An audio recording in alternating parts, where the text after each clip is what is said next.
होली आ रही है। 13 तारीख को रात्रि को होली जलेगी, 14 तारीख को खेली जाएगी। हमारे सीहोर में कुबरेश्वर बाबा के सुंदर आनंद में 5 मंदिर में हम भी केसरिया जल चढ़ाने के लिए बाबा को जाते हैं। महादेव की होली सीहोर में मनाते हैं। वो 15 मार्च की रहेगी। सुबह 9 बजे चमत्कालेश्वर मंदिर से हम निकलेंगे बाबा को जल चढ़ाते हुए, गुलाल चढ़ाते। जो सीहोर के आसपास के हैं, बाबा की आपने ब्रज की होली देखी होगी, काशी की मसाने की होली देखी होगी। एक बार योग लगे तो सीहोर में 15 मार्च को आकर सुबह 9 बजे जरूर होली देखें कि बाबा महादेव की होली कैसे हो। होली आ रही है, निवेदन है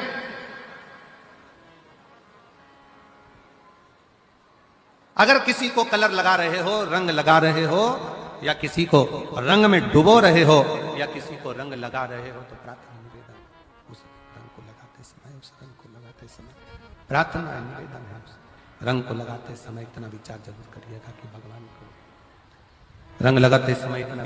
अरे सीहोर जिले में एक होली होती थी। उस होली का नाम हमने पिछली बार बदल दिया था। कौन सी होली कर दी थी? महादेव की होली। पिछली बार हमारे सीहोर जिले में हमेशा होती आई थी वो होली, थोड़ा उसका नाम हमने चेंज कर दिया था, तो उसको महादेव की होली कर दिया था। मेरे सीहोर जिले के रहने वाले सभी रहवासियों से, जिले भर के निवासियों से निवेदन करना चाहूंगा, वो पुरानी होली को बंद कर महादेव की होली नाम दिया गया है। शिव मंदिर में जाना है, चंदन का जल शिव जी को 1 लोटा चढ़ाना। एक बात अपनी जिंदगी में उतार कर रखो, शंकर भगवान को घी का दिया भी लगाओ तो तुम्हारे घर में जो असली घी हो, थोड़ा सा भले 1 पत्ती लगाओ, भले इतनी सी बत्ती जलाओ, पर असली घी की जलाओ। शिव जी को अगर चंदन भी लगा रहे हो तो असली लगाओ। शंकर भगवान को चावल भी चढ़ा रहे हो तो असली चलाओ। शंकर भगवान को अगर अष्टगंध भी चढ़ा रहे हो तो असली चढ़ाओ। केमिकल का कोई चीज मेरे महादेव को मत चढ़ाओ जिससे भगवान शिव की मूर्ति नष्ट हो। ऐसी कोई चीज मेरे महादेव को ना चढ़ाओ। अगर शंकर भगवान के साथ आप होली खेल रहे हो तो चंदन का पानी शंकर भगवान को चढ़ाइए, अष्टगंध का जल भगवान शिव को चढ़ाइए। तो करो तैयारी, आ रहा है त्रिपुंड धारी महादेव की होली। बड़े आनंद के साथ मेरा निवेदन, अपने शिवालयों में, शंकर जी के मंदिरों में, सीहोर जिले के प्रत्येक शिव मंदिर के अंदर चंदन का जल 1 लोटा अवश्य चढ़ाएं।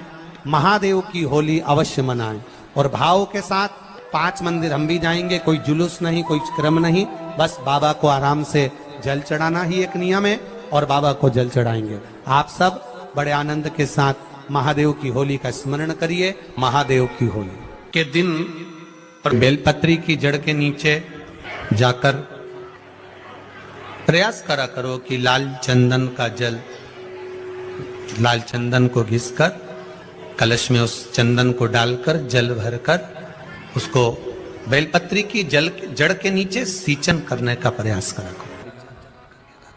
रंग लगाते समय इतना विचार जरूर करिए कि हम जिसको रंग लगा रहे हैं, हम जिसको रंग लगा रहे हैं, इतना विचार जरूर करना कि इसके साथ जिंदगी में हम कभी अपना रंग बदलेंगे नहीं। इसको और गहरा करते जाएंगे। शंभु शंभु शंभु शंभु शंभु शंभु। हम कलर लगाओ, खूब लगाओ, गुलाल लगाओ, खूब लगाओ, पर जिसको रंग लगा रहे हो उसमें एक प्रेम का रंग भी जोड़ो कि हम आखिरी तक ये रंग ना बदले, ये रंग ना बदले। समय बदलता रहेगा, जीवन बदलता रहेगा, पर आज के मनुष्य भी अपना रंग बदल रहे। जीवन का कोई ठिकाना नहीं, मनुष्य देह का कोई ठिकाना नहीं। माता पार्वती जी शिव जी की आराधना करती हैं, शिवलिंग का निर्माण करती हैं, पार्थिव लिंग का निर्माण करती हैं। पार्थिव लिंग का कल एक बहन ने पत्र लिखा, हम अमरजीत सिंह मेहता जी के यहाँ जहां हम रुके हुए हैं वहां वो पत्र है हमारे कब्ज। उसने पत्र में लिखा कि गुरुजी, हम पंजाब के गांव में रहते हैं और उस गांव के अंदर शंकर का मंदिर नहीं है, शिव का शिवालय नहीं। अब हम जल कैसे चढ़ाएं, या भगवान से हमें अरदास करना हो, प्रार्थना करना हो, विनती करना हो तो कैसे करें? हमारा निवेदन है, जरूरी नहीं है कि आप मंदिर ढूंढोगे, जल चढ़ाने जाओगे। आप तो एक लोटा जल अपने बगीचे में, अपने घर में पौधा हो, वृक्ष हो, कोई गमला हो, उस गमले में भी अगर मिट्टी का ढेला उठाकर एक लोटा जल अगर आप उस पर समर्पित कर रहे हो तो भी वो शिव स्वीकार कर रहा है।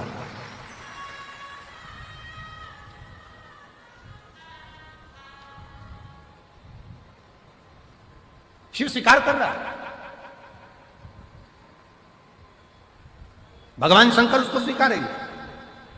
आप गमले में भी अगर पार्थिव लिंग का निर्माण कर रहे हो, आपको ज्यादा कुछ नहीं करना है, केवल एक मिट्टी के ढेले को उठाना है, गमले के अंदर ही रखा, एक लोटा जल बाबा को चढ़ा दिया, बाबा से प्रार्थना कर ली, बाबा से विनय करा, इसने स्वीकार। जरूरी नहीं कि आप कहीं जाओगे तो स्वीकार होगा। स्वीकार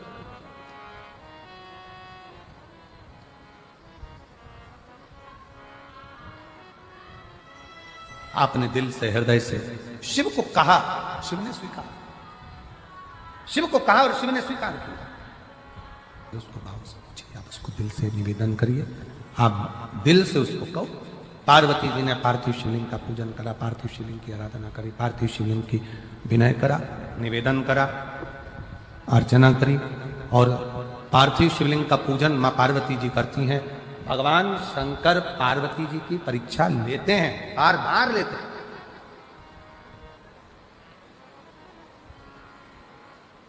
शिव कुछ देगा तो पहले तुम्हें तोल लेगा। शंकर देने से पहले तुम्हें तोल लेगा।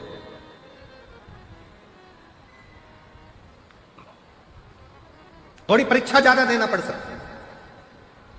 आप में से कई लोग हैं जिनके मन के बहुत सारे प्रश्न होते हैं, उसमें से एक प्रश्न कई लोगों का होता है कि बताओ, जो भगवान को ज्यादा भजता है दुख उसी की किस्मत में ज्यादा लिखा होता है। पड़ोसी 2 अगरबत्ती नहीं लगाता, और पड़ोसी जब 2 अगरबत्ती नहीं लगाता और भगवान ने उसकी किस्मत में सुखी सुख लिख दिया, उसका तो गाड़ी ने, बंगला ने, जमीन ने, जायदाद सब भगवान ने दे दिया, और हम भगवान को पूछते हैं, भगवान ने हमको दुखी दुख दे दिया। ए भाई, ये विचार अपनी बुद्धि में लेकर मत आओ, बल्कि ये विचार लेकर आओ कि सोने को जितना तपाया जाएगा, जितना तपाया जाएगा, सोना उतना उतना निखर कर आएगा, और निखर कर आएगा तो क्वालिटी अच्छी मिलती चलेगी। निखरने दो।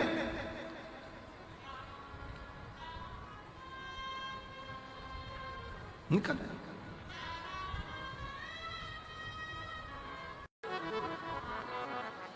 एक बेलपत्री में, एक बेलपत्र में, एक बेलपत्र में वो तत्व होता है। अगर शंकर पर चढ़ी हुई बेलपत्र को आप खा रहे हो तो उस बेलपत्र में वो फल होता है कि आपके शरीर के जितने रोग हैं, चाहे वो बीपी हो, चाहे शुगर हो, चाहे थायराइड हो, चाहे सोराइसिस हो, जो भी बीमारी है शरीर धीरे। हाँ, कई लोगों को बेलपत्र खाने पर जीवान में छाले आ जाते हैं, किसी किसी को बेलपत्र खाने पर जीवान तोरी तोरी हो जाती है, हार्मोनियम। बेलपत्र खाने पर कई बार जीवान तोरी तोरी हो जाती है, बेलपत्र खाने पर कई बार मुख में छाले आ जाते हैं, बेलपत्र खाने पर कई बार भोजन में स्वाद नहीं आता है, भोजन में स्वाद नहीं आ पाता है।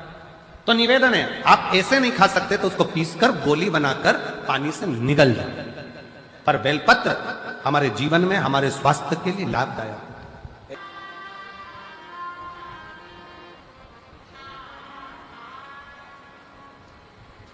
पहले तो मैं गुरुजी अमरजीत जी मेहता अंकल जी को बहुत बहुत धन्यवाद देता हूं, जिन्होंने ये कथा करी। मेरा नाम दिव्या है, मैं भटिंडा की रहने वाली हूं। कहीं बैठी हो दिव्या तो हाथ हिला सकते। मैं भटिंडा की रहने वाली हूं, मेरा नाम दिव्या है। कहीं बैठी हो तो हाथ हिला सकते, और बैठी हो तो एक बेलपत्र लेने आ सकते। मैं श्री अमरजीत सिंह मेहता जी को, अंकल जी को बहुत बहुत धन्यवाद देती हूं, जिन्होंने हमको कथा सुनने का सौभाग्य दिया। मेरी उम्र 16 साल है मैं आपकी कथा 2022 से सुन रही हूं। 2 महीने पहले मेरी मां को एक बीमारी हो गई थी जिसका मैं नाम नहीं लिख रही हूं। डॉक्टर ने ऑपरेशन करने का बोल दिया। उस बीमारी का मैं नाम नहीं लिख रही हूं, ऑपरेशन करने का बोल दिया और 10 दिन का समय दिया। जब 10 दिन का समय मांगा, डॉक्टर ने बोल दिया ठीक है आप 10 दिन के बाद ऑपरेशन कराओ। ऑपरेशन का तारीख निकाला गया और मेरे घर के लोगों ने 1 लोटा जल और 1 बेलपत्र का प्रयोग करना प्रारंभ करा। 10 दिन बाद ऑपरेशन था। शिवजी पर चढ़ा हुआ जल और बेलपत्र 10 दिनों तक देना प्रारंभ करा। 10 दिनों के बाद डॉक्टर के पास गए तो उन्होंने कहा कि यह बीमारी बिल्कुल ठीक हो चुकी है, अब ऑपरेशन की जरूरत नहीं। अब ऑपरेशन की जरूरत नहीं है। पत्र को आप लोग एलईडी पर पढ़ सकते हैं। 10 शिवजी पर चढ़ा जल और बेलपत्र 10 दिनों तक दिया। जब हम 10 दिनों के बाद डॉक्टर के पास गए, उन्होंने कहा कि यह बीमारी बिल्कुल ठीक हो चुकी है, अब यह बिल्कुल ठीक है, इसको ऑपरेशन नहीं होगा। गुरुजी, बाबा है, मैं बाबा को प्रणाम करने के लिए आई हूं। आप शंकर को कैसे रिझा रहे हो?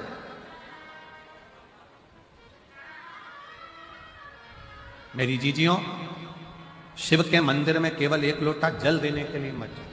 शिव के मंदिर में अगर जाओ तो लोटा भर जल के साथ में अपना दिल भी बाबा को देकर आओ तो समझो कि तुम्हारा कार्य सफल हो।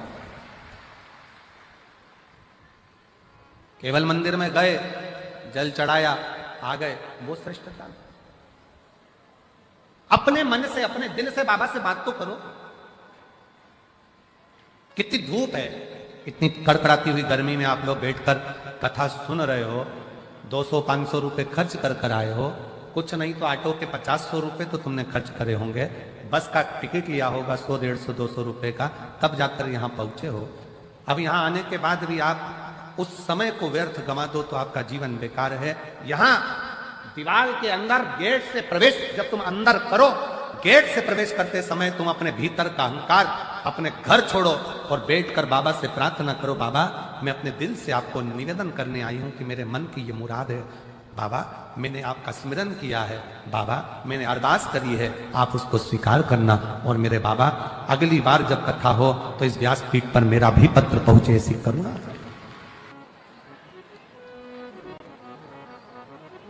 शिव महापुराण की कथा तो यहां तक कहती है कि आप अगर भगवान की भक्ति माला भी जप रहे हो ना तो गिनकर मत जपना कि मैंने 10 जपी की, 5 जपी की, 4 जपी की, 3 जपी। अगर गिनकर भगवान का नाम लोगे तो वो भी गिनकर ही देगा। अनगिनत लीजिए तो अनगिनत देगा।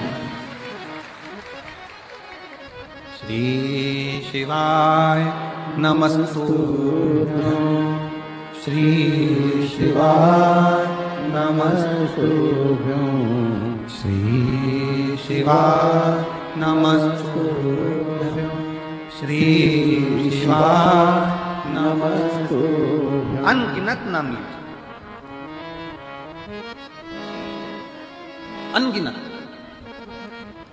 और जब आप अनगिनत नाम लोगे, 5 लिया कोई बात नहीं, 4 लिया कोई बात नहीं, 3 लिया कोई बात नहीं, 10 लिया कोई बात नहीं, गिनकर भगवान का भजन नहीं करना। गिनकर भगवान का भजन नहीं करना।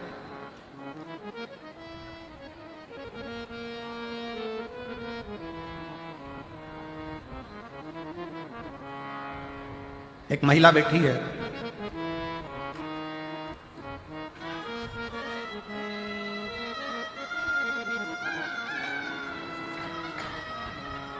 मेरा नाम रानी है, मेरे पति का नाम ओम प्रकाश है और मैं अबोहर पंजाब से आई हूँ।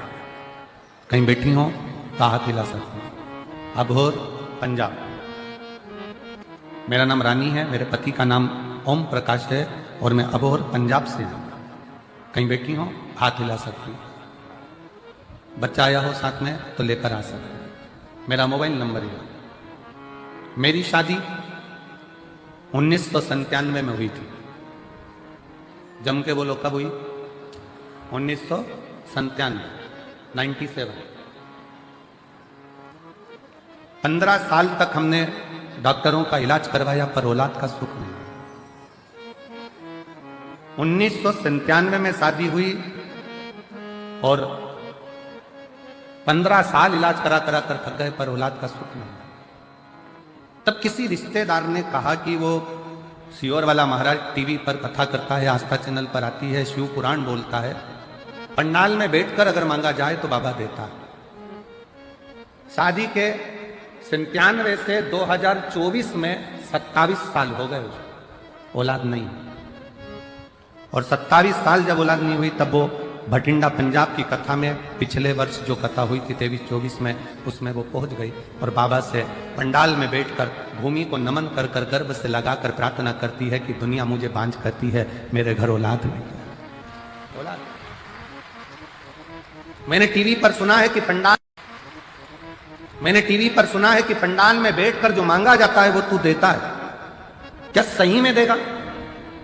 मैं शंकर के मंदिर जाती हूं तो लोग हंसते हैं कि ये मंदिर जाने लगी, बताओ कौन शिव, कहां का शिव।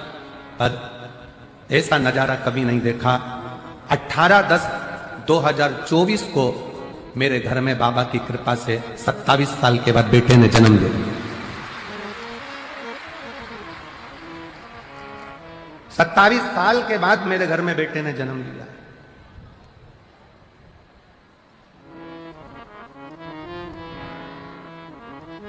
गुरुजी, एक हमने अपने रिश्तेदार की बेटी को भी गोद में ले लिया जिससे हमारे घर में कोई वंश तो हो, पर मेरे गर्भ से बच्चा हो ये डॉक्टर तक बोल दिए थे कि संतान नहीं हो सकता। 27 साल नहीं। एक पत्र और है बड़ा सुंदर। मेरा नाम सुनीता है, मेरे पति का नाम पवन है। मैं भवानी खेड़ा जिला भिवानी हरियाणा से आई हूं। कहीं बैठी हो तो हाथ हिला सकते। भवानी खेड़ा जिला भिवानी हरियाणा से आई हूं। गुरुजी, एक लोटे जल का मैं क्या वर्णन करूं। मेरे यहां 5 लड़कियां थीं और उसके बाद में संतान का सुख मेरे घर में, क्योंकि मुझे हर तरह से ताना दिया जाता था बेटे के। जब संतान का सुख नहीं हुआ तब पंडाल में बैठकर इसी भटिंडा पंजाब की कथा में पिछले गए हुए वर्ष में कथा श्रवण करी और बाबा से केवल एक पुत्र की कामना करी और 20 साल के बाद 21 जुलाई 2024 को पुत्र रत्न की प्राप्ति। 20 साल के बाद आपका विश्वास, आपका भरोसा, आपकी दृढ़ता, भगवान का मंत्र, भगवान का जाप, भगवान का स्मरण गिनकर ना किया जाए।